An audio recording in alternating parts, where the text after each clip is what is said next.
그럼 126편 5절에서 6절 말씀입니다.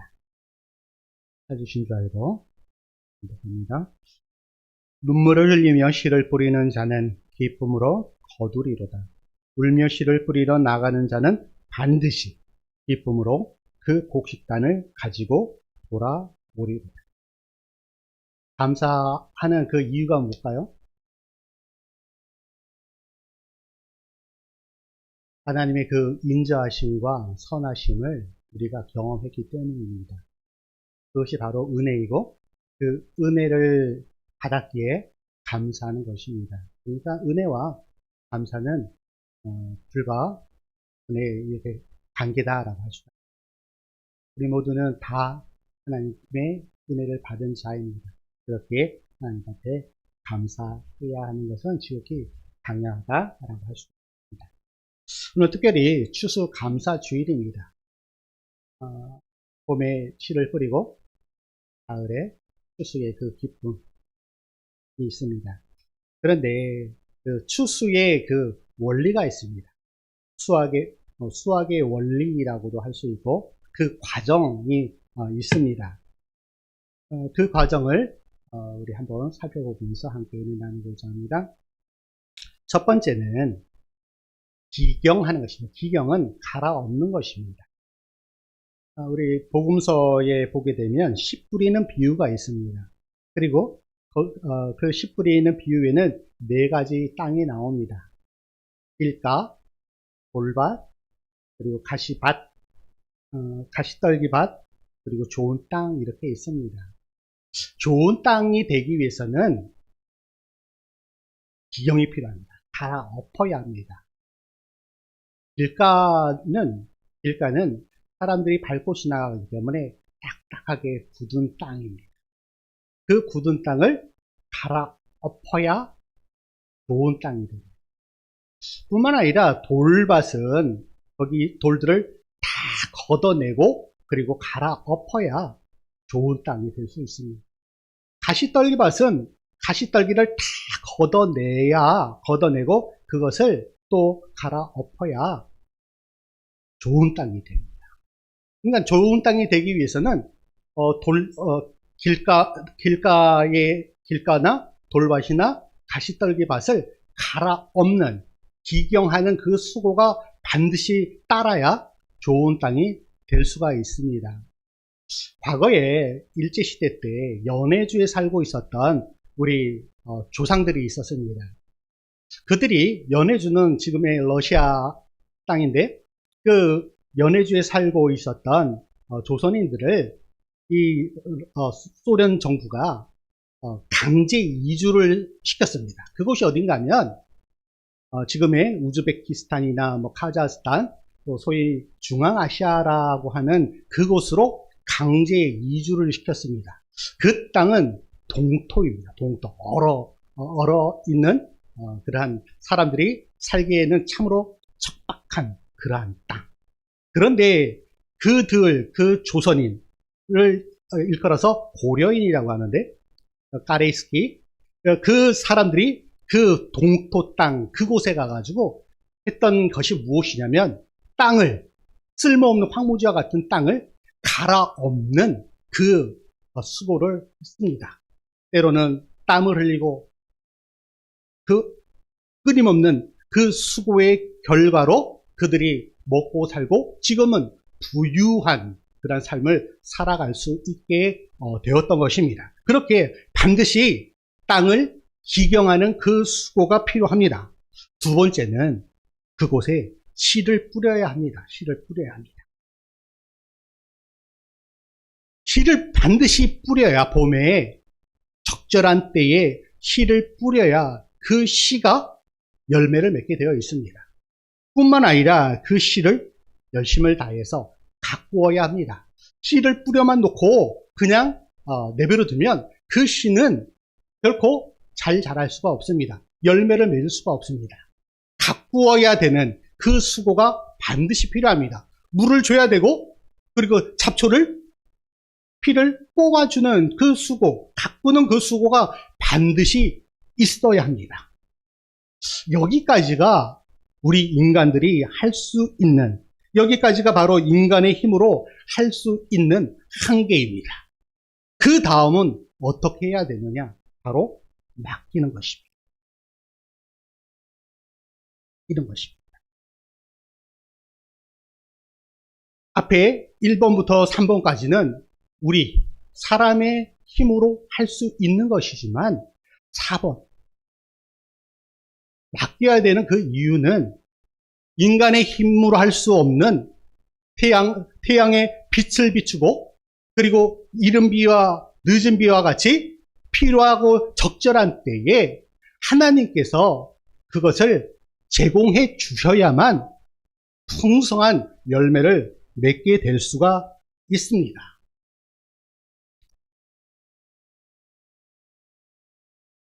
이런 말이 있습니다. 진인사 대천명. 앞에서도 1번부터 4번까지 이야기를 하면서 1번부터 3번까지는 사람이 힘으로 할 수 있는 것입니다. 그리고 4번은 거기에 덧붙여서 하나님께서 은혜를 베푸셔야 하는 것입니다. 이 진인사 대천명이라는 그 말 또한 사람이 할 수 있는 일을 최선을 다하여서 하고 그 이후에 하나님의 뜻을 기다려야 한다라는 말입니다.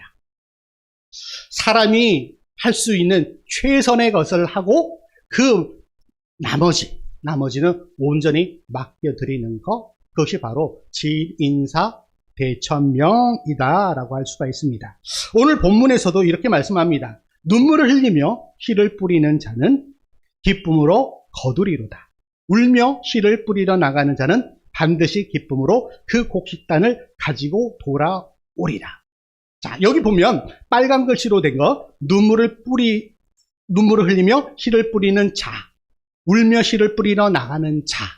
이것이 바로 사람이 최선을 다하여서 열심을 다하여 씨를 뿌리고 그것을 가꾸는 그 과정입니다.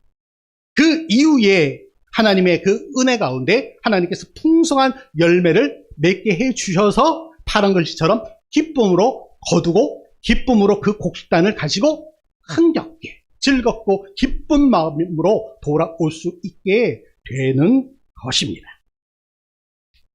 수고와 헌신이 있은 후에 그에 상응하는 결과가 있게 되는 것입니다. 요즘 참 많은 사람들이 불로소득을 좋아합니다. 불로소득의 대표적인 게 뭐죠? 로또 한번 막 맞으면 좋을까요? 나쁠까요? 사람들은 좋아하겠지만 하나님께서는 결코 그것을 기뻐하지 않으십니다. 사자성어 중에 운칠기삼이라는 사자성어가 있어요. 운이 7이고 그리고 노력이 3. 결코 그럴까요? 결코 그렇지 않아요. 우리의 최선의 노력, 100%의 노력이 있은 후에 하나님의 그 은혜가 100% 임하게 되는 것이에요. 운이 70%고 노력이 3이다라는 그 운에 자신의 인생을 맡기는 사람, 그 사람을 운명론에 빠진 사람이라고 하는데 결코 그런 사람들이 잘 될까요? 결코 그럴 수가 없습니다. 그들의 결국은 패가 망신이다라고 할 수가 있습니다. 우리 하나님께서 우리에게 맡겨주신 그 사명을 운에 맡긴다? 결코 그렇게 할 수가 없어요. 우리 달란트 비유에서도 있죠?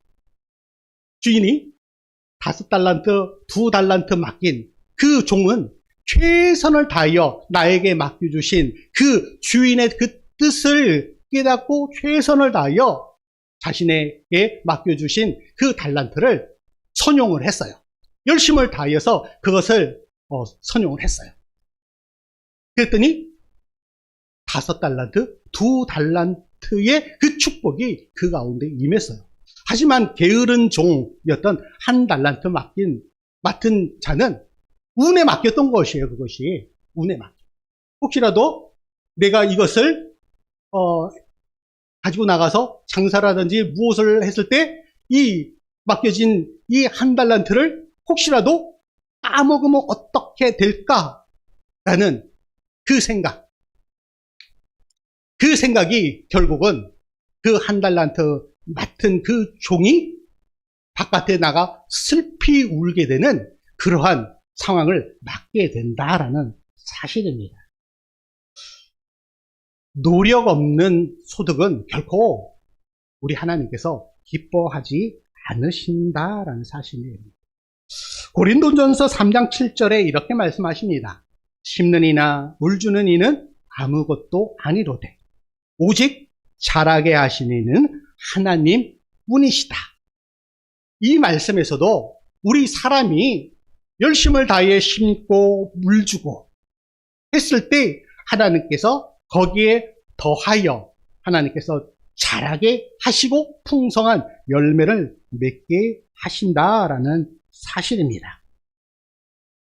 열매와 수확이 전적으로 하나님의 은혜이며 선물이라는 사실을 우리는 알아야 합니다. 열심히 심고 가꾸었지만 하나님께서 허락하지 않으시면 그 수고와 노력은 헛수고가 될 수가 있습니다. 그렇기에 열매가 하나님의 은혜임을 알고 감사해야 하는 것입니다. 우리의 건강도 마찬가지입니다. 열심히 운동하고 몸에 좋은 것 많이 먹는다고 그의 건강과 그의 안위가 보장되느냐? 결코 그렇지 않습니다. 어느 순간 사건, 사고로 인해서 건강한 육체가 한순간에 그 사고로 인해서 불구가 되는 그런 상황 우리 주위에서도 참 많이 보죠.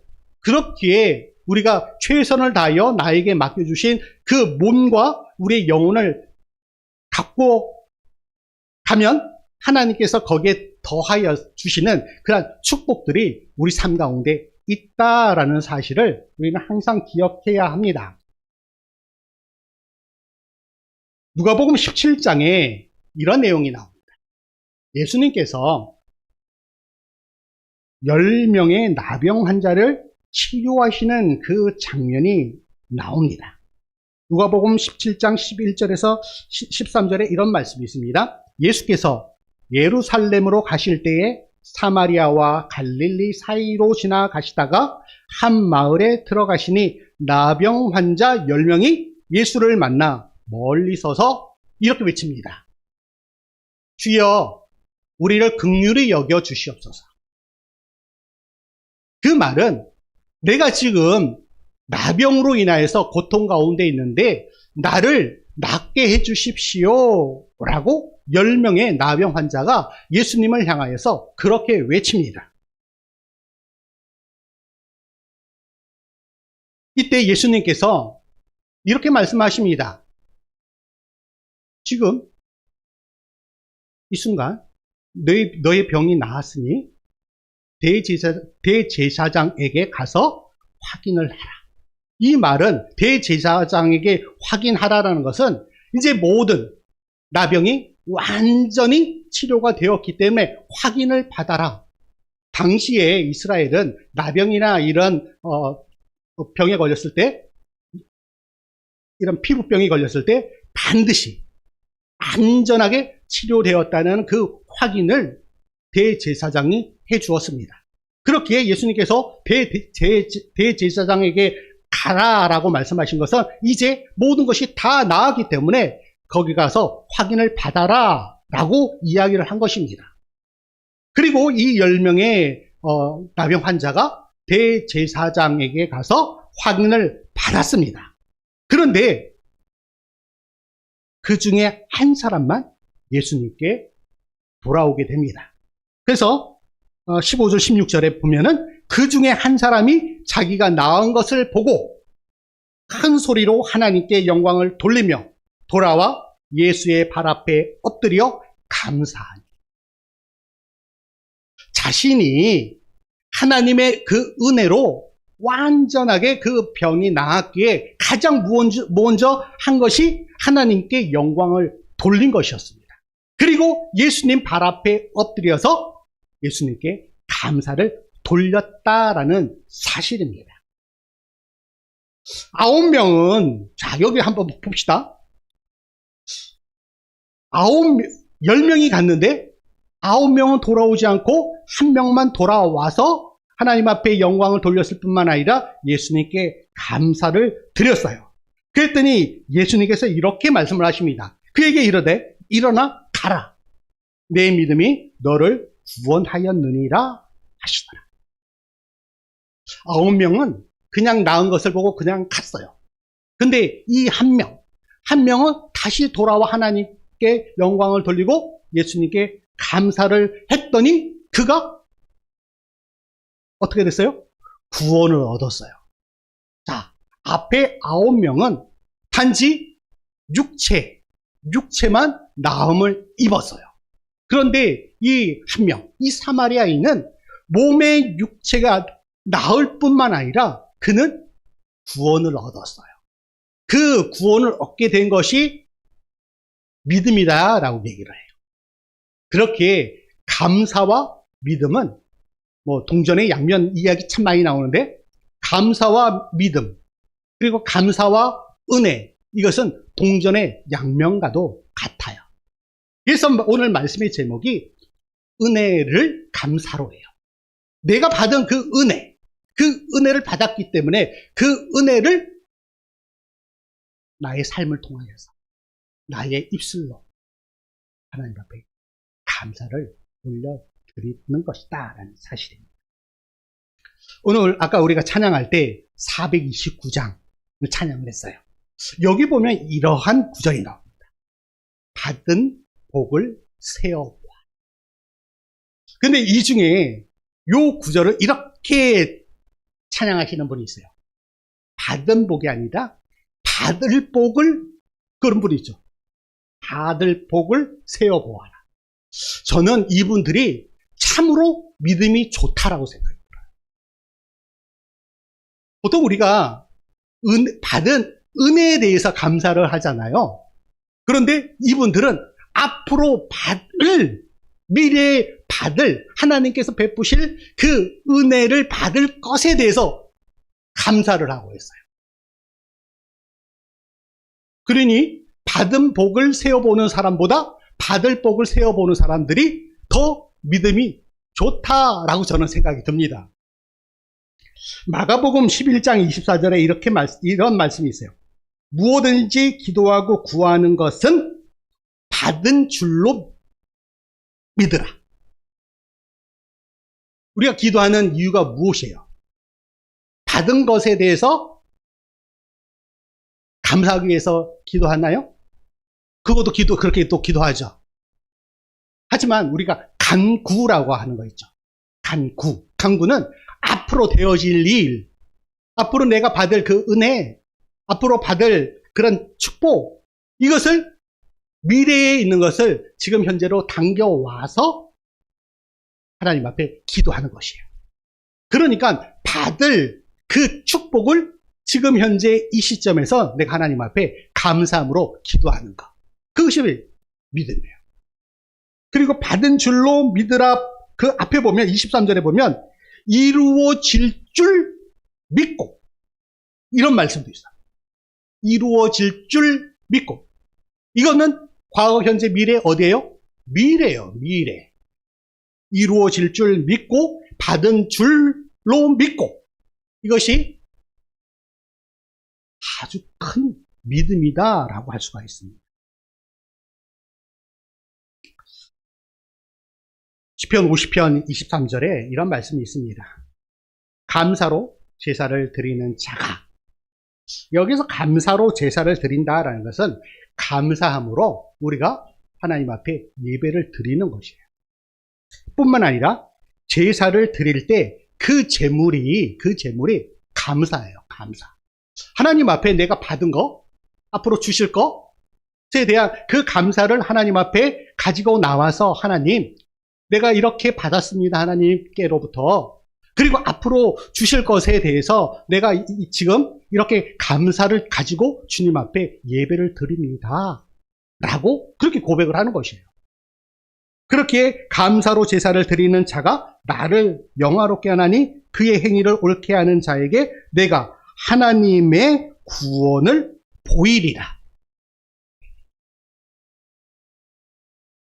우리가 하나님 앞에 감사하지 못하는 그 이유가 기억을 상실했기 때문입니다. 어떤 기억? 하나님께 받은 그 은혜를 잊어버렸기 때문에 감사하지 못하는 것이에요. 은혜에 대한 그 기억을 상실하면 결코 감사할 수가 없어요. 나의 성공, 나의 노력, 나의 성공, 나의 명예, 이런 것들의 그 원인이 내가 잘나서 그 원인이 자기 자신이다라고 생각하기 때문에 감사하지 못하는 것이에요. 기억을 상실했기 때문에. 그런데 요 기억과 상실을 바꿔봅시다. 상실에 대한 그 기억이 있는 사람은 하나님 앞에 감사합니다. 상실해본 그 기억이 있는 사람은 하나님 앞에 감사하지 않을 수가 없어요. 우리 송 목사님 같은 경우 건강을 상실했어요. 그러니까 그 상실에 대해서 그 상실하고 그 상실을 회복하게 하신 그 하나님을 기억하고 있기 때문에, 상실에 대한 그 기억이 있기 때문에 하나님 앞에 감사할 수 있는 것이에요. 뿐만 아니라 이스라엘 백성들이 바벨론의 포로로 끌려가요. 포로로. 그리고 그들의 자유를 상실했어요. 자유를 상실하고 바벨론의 포로로 끌려가서 결국은 그들이 기억해낸 것이 하나님의 은혜였어요. 하나님의 그 복이었어요. 그렇게 자유를 상실해 보니까 그 자유가 얼마나 귀하고 얼마나 존귀한 것인가를 깨닫게 되는 것이에요. 상실에 대한 기억이 있기 때문에. 바벨론 왕 느부갓네살이라는 사람이 있어요. 그가 명예를 잃고 숲속에서 짐승처럼 살아가요. 명예를 상실하고. 그리고 그가 나중에 다시 명예를 회복해요. 명예를 가지고 있었을 때는 몰랐는데, 그 명예를 상실한 후에는 그 명예가 참으로 존귀한 것이었구나, 그리고 그 명예를 허락해 주신 분이 하나님이셨구나 라는 것을 깨닫게 되온 것이에요. 그러니까 건강이나 자유, 명예, 이러한 것들을 상실한 후에 상실한 그것을 다시금 기억할 때 하나님 앞에 감사할 수 있게 되는 것입니다. 감사는 믿음의 다른 표현이다라고 할 수가 있습니다. 그렇게 예수 그리스도 안에서 하나님을 향해 살며 결국 환경에 구애받지 말고 어떤 상황 속에서도 항상 기뻐하고 쉬지 말고 기도하며 범사에 감사함으로 믿음이 더욱더 든든히 세워지는 우리 이태원 성도님들 되시기를 주님의 이름으로 간절히 축원합니다. 이 시간